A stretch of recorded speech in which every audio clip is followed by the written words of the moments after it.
Sinulit ng Kapuso Stars ang Holy Week break para makapag-recharge at makapag-reflect with their loved ones. Silipin natin ang kani-kanilang trip dito sa bansa and abroad sa chika ni Nelson Canlas. Sixto turns 6. Malalolong inspired ang pinost na photo ni Dingdong Dantes nang batiin ang kanyang uniko iho na mahilig sa animals. Sa Instagram stories ni Dingdong, kita kung gaano kapogi ang birthday boy na nag-e-enjoy din sa kanyang pagkain ng ice cream sa Japan. Nagpunta rin ang Dantes Squad sa Safari Park at nagpakain ng ilang hayop. Enjoying K-drama vibes naman ang engaged sparkle couple na sina Shaira Diaz at E.A. Guzman sa Seoul. Binisita nila doon ang ilang BTS-related attractions.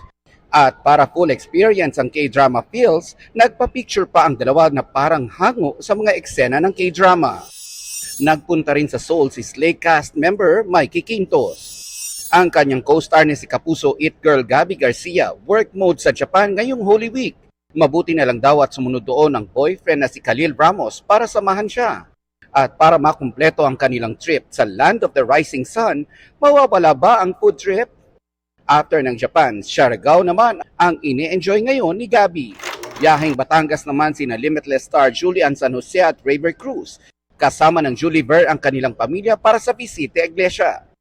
Kabilang sa stops nila ang Mount Carmel Church sa Lipa at Padre Pio Shrine sa Santo Tomas. Si Coach Zach Derek Monasterio sa Beach Italy next ang Summer Ready Bud kasama ang girlfriend na si El Villanueva. Nag-enjoy din si Derek sa pagkain ng sea urchin. It's a dream come true naman kay Cassie Legaspi, ang kanyang horseback riding experience by the beach. Nelson Canlas, updated sa Showbiz Happenings.